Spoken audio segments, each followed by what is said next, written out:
and girls, what's up world? This is Stripes from Australia. And you're checking out Austin John Plays. I got a new camera. The Sony a6300, amazing 4K camera, and I'm just having trouble with getting it to look good. What's going on, boys and girls? What's up, world? Austin John Plays here, and today we're gonna be going over the 5 best shrine quests in Legend of Zelda Breath of the Wild. Now, there are 120 shrines in the game. 116 of them are optional. Yes, those first 4 are mandatory. You notice I look a little bit different today. I picked up the Sony a6300, and I am having a nightmare of a time doing my settings to make me look me, and not too in particularly discolored or anything. Now, I came up with this list based on a scientific algorithm of the things that I thought were best. So, it's completely arguable that these are not the 5 best shrine quests in Legend of Zelda Breath of the Wild. However, I think they are. And if you watch the video to the end and you think I missed something that deserves to be on this list better than one of the other ones out of all 42 of the shrine quests, leave it in the comment section down below. I'll be sure to check out the comments. And if you enjoyed this video, be sure to leave a thumbs up. The first shrine quest we're going to be talking about involves a little piece of highland area in between the wasteland and the Faron region. Upon making our way to this destroyed cabin here, we're going to find a mountain peak log. It says, "This is the log of my findings concerning the shrine that sleeps on a snowy Gerudo peak. Discovery log, day 1.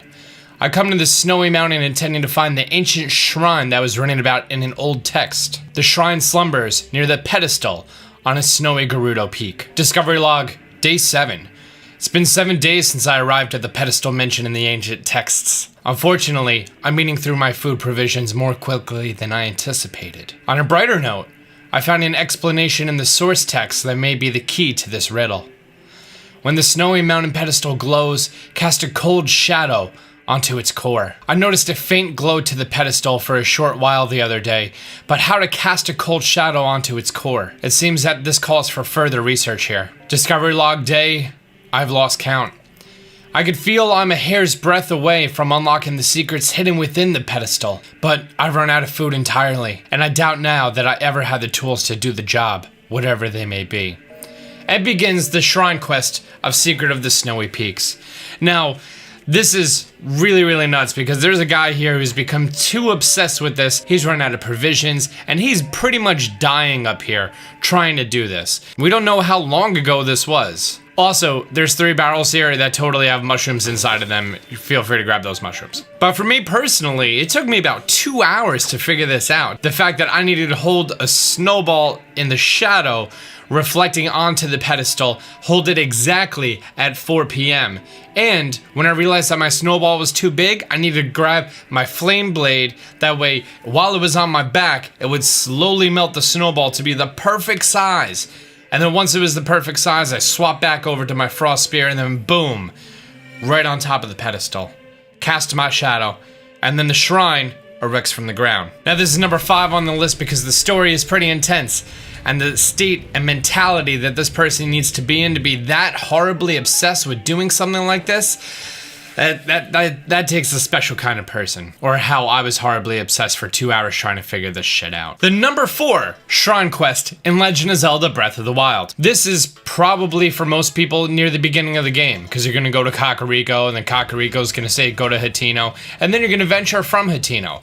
I went south and then I came across this extremely large beast inside of a rib cage of a deceased animal. Now, of course, we all know that this is a Phoenix. Around its neck, it has a shrine orb. Well, not a shrine orb, because those are the little things. Shrine balls? Pedestal orbs? Giant balls. Let's go with giant balls. I like that. So this Phoenix has a giant ball around his neck. You do this early in the game, and if you try to battle these guys with some really base weapons and not a lot of hearts, you gonna die. Yeah, especially if you don't have a lot of arrows. However, you can just hop yourself on top of his hand and he throws you on top of his tummy when it goes to scratch himself, because he's classy like that. You could just grab the giant ball from around his neck, grab it, there you go, and then throw it off. Of course, You need the sneaky suit for this. If you don't have the sneaky suit, he gonna wake up. This was a really, really fascinating thing because now that I know how to play the game, as opposed to when I tried it the first time, I killed the Phoenix and I was like, yay, and then I was like, wait, where does this go? And I finally found the spot, and then I realized that,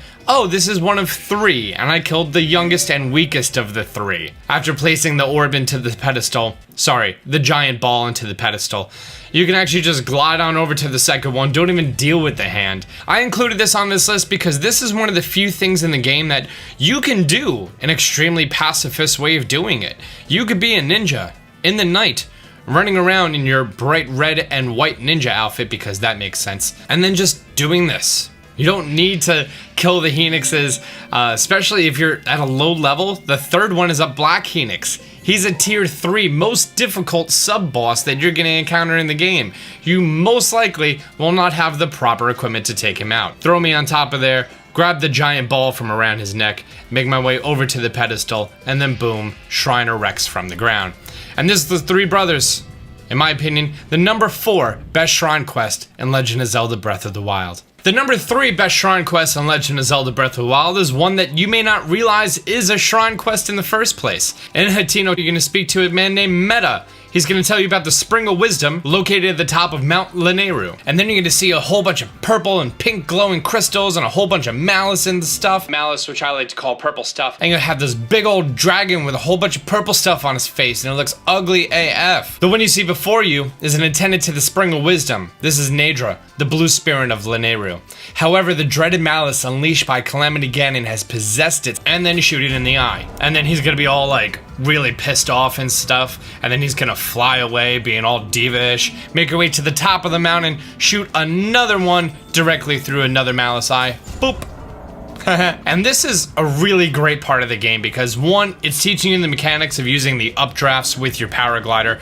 It's telling you that there's dragons in the game, which who doesn't love dragons? I love dragons. Now you're gonna see a beautiful, beautiful landscape of the entire area. You see Hatino Village in the background. He's flying through the air. You're flying with him. My first time doing this, it was day 2. It was March 4th. It was so much fun. So exhilarating that the game decided to teach you a mechanic by doing this, by flying with a dragon in the air. After hitting the last eye, he's gonna gag and stuff, and then boop! He's turned to a beautiful turquoise dragon. Makes his way back to the top of Mount Lanayru. Thanks for your efforts. Nadra's all better now, been freed of the evil power. A single ceremony remains. Now, shoot him in the face. And then he's gonna fly away and then drop one of his scales for you. Again, teaching you another mechanic, that when you come across dragons in the wild, shoot stuff at them, and then you're gonna get stuff from them. My first time doing the shrine quest, I was giddy. I really was. Also, this is important because it teaches you the way to do this for 2 additional springs in the game. Power, wisdom, and courage. Triforce stuff. For the number 2 shrine quest in Legend of Zelda Breath of the Wild, this one requires some work. It's going to be the Stolen Heirloom, which is based out of Kakariko Village. However, to initiate the shrine quest, you need to initiate a side quest, which requires you to initiate 2 other side quests. Once in town, you're going to make your way to the Great Fairy Fountain after speaking to Picango. He's going to want a picture of the Great Fairy. Make your way over to the Great Fairy Fountain, take a picture of the Great Fairy Fountain, show it to this guy, side quest complete. Then, you need to speak to Kato. And Kato is in charge of making sure that all the Cocos aren't all over the place, which, yep, you better believe it, it's Kakariko Village, so they're all over the place. Find all 10 Cocos and bring them back in the side quest, Flow in the Coop. And then once you do, Flow in the Coop will be updated, speak to Kato again, and then complete this side quest. After completing these 2 side quests, you're gonna make your way into one of the houses inside of town, and you're gonna find Lastly. And Lastly is going to initiate a side quest for you called By Firefly's Light.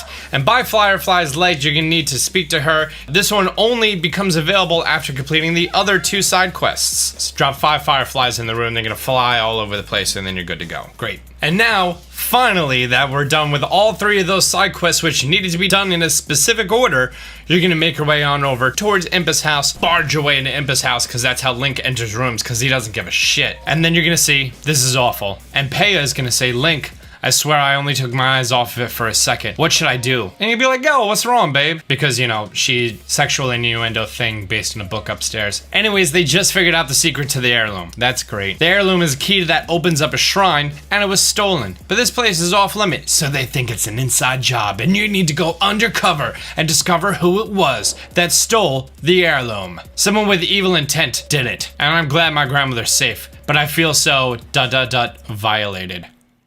Pei is afraid that the thief may still be nearby. You need to, I think, spend the night with her or something? I'm not too sure of the details or why this game is rated E for everyone. Have you seen those great fairies? And their, let's just say forceful ways? Master Link, thank you for staying by my side for the whole day, including nighttime. Winky face. Let's just cut to the chase. Wait for 10 p.m. to happen, and you're gonna see one of the guards in front of Impa's house start to walk away, very suspicious like. Once you get close, it's gonna initiate a cutscene. It says, I know you're there, show yourself. And Dorian's got his sword out, he's looking super pissed. And then, a Yiga clan member shows up. He says, you don't have to shout, I'm right here. So you're the ones who stole the heirloom. Why would you steal it? Don't play dumb, Dorian. You knew what you were getting yourself into when you decided to leave the organization. You did well to tell us about their heirloom. Unfortunately, your usefulness has come to an end. It's your responsibility to take care of that Yiga clan member. Dorian goes on to say, I can't believe it. I was being followed. I'm sure you figured it out, but all this is my fault. There's no point in trying to hide it. I am a member of the Yiga clan. Or I used to be anyways, but I totally left. But once you're part of the family, you're part of the family for life. But then I was met with the most incredible woman who blessed me with 2 amazing children. And so I tried to change my ways. I tried to leave the clan. But the Yiga, they took my wife's life as punishment. Wow, that got really dark really fast. I couldn't let them hurt my children, so I used my position as gatekeeper to gather information for the Yiga. I told them about you and about the village in exchange for safety. But my grief over losing my wife consumed me, and I finally decided to cut ties with the Yiga completely. The Yiga are pure evil. They told me they would kill both Impa and Peya if I didn't play along. Peya and all of us are devoted to helping you in your quest. Now, please restore this heirloom to its pedestal. Master Link, I'm very sorry for all of this. I know it's a selfish request, but do you think you could keep what really happened a secret? I truly don't deserve mercy, and I don't want my children to suffer anymore. I know it doesn't make up for what I've done, but I pledge to protect this village and my family from now on, no matter the cost. This is by far one of the most intense shrine quests that you're gonna get, that has the most story and the most compassion, and a man seeking revenge, and a man making sure that his family is gonna be safe because he was part of the mafia, Yiga clan. And it's a fantastic shrine quest. It's time for the #1 shrine quest in Legend of Zelda Breath of the Wild. And this one, I'm fairly certain that no one is going to argue that this is not the best shrine quest. Eventide Island. I don't think it was a question on anyone's mind. Eventide Island is my #1 shrine quest. I present you with a challenge. In your travels, you've relied on your equipment you found along the way. Here, you must cast this equipment aside and face this trial with only your wits and whatever you can scavenge. You're then naked, alone, and afraid. Offer up the orbs to the 3 altars on this island. Only then I will acknowledge your skill and return your items. Now begins the shrine quest, Stranded on Eventide. Now the only things that you actually have now are your power glider and your runes and any champion abilities. That's it. Oh, if you've had any extended hearts or extended stamina, you'll still have those as well. And you need to make your way through this entire island, find the 3 different shrine orbs, and place them on the 3 different altars. And all 3 of them require very, very different ways of going about that. And honestly, I'm really excited to play Stranded on Eventide in hard mode with the DLCs released. Remember before when we jumped on Phoenix's hand and he threw us on his belly and we were able to grab the big ball from around his neck? Well, guess what? Now, you don't have to sneaky close to do that. And once you land on his belly, those footsteps are gonna wake him up. And he's gonna be all like, yo, what's going on here? And he's gonna get up and he's gonna attack you. And this one, not only is it a blue Phoenix, but he has the wood around his feet. So it's not even like you could attack him, you would need to set his feet on fire first. Located right next to where he is the pedestal in which you need to drop that giant ball. But guess what? That is surrounded by enemies. And you need to take those out using whatever you've scavenged on the island, or use your metal stasis in order to hit the giant explosion boxes, and then everyone explodes and everyone has a great time. Your second shrine orb requires you to make your way up an enemy encampment, defeating enemies along the way. All of them have bows, and you most likely do not. And then also, the game tries to stick it to you, and right at the end, right next to the shrine orb is one big barrel.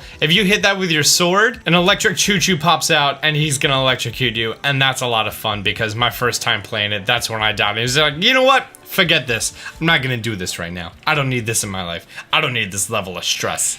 And your third giant ball is gonna be near the top of the island. Now, I don't know if it's coincidence, but anytime I really get close to this area, I feel like it always starts thunder and lightning.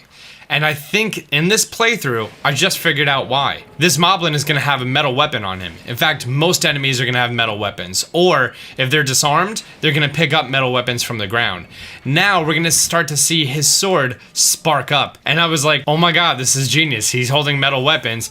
Lightning is gonna come crashing down, and then boom, Pikachu used Thunderbolt. Wait for it. See that moblin? Boom! Bye, moblin. Let Zeus himself strike down the non-believers. And by the non-believers, I mean the people holding metal weapons. Once you clear off your last pedestal and throw your giant orb on top of the pedestal, the shrine is gonna erect from the ground, and you're gonna be able to go up there, and then it just clears up. Weather clears up, no problem. And then boom, stranded on Eventide isn't that scary of a place anymore. His voice actually gives you back all of your clothes and stuff, so he makes you naked and then he redresses you. That's what I call a hot Cosby. So there you have it, ladies and gentlemen. In my opinion, the top 5 shrine quests in Legend of Zelda Breath of the Wild. Do you disagree with this list? Do you think there's something else that belongs here? Leave a comment down below. Until next time, Austin John out. Be sure to like this video and subscribe. I'm going to be giving you guys lots of helpful videos in the next following days and weeks. Till next time, Austin John out.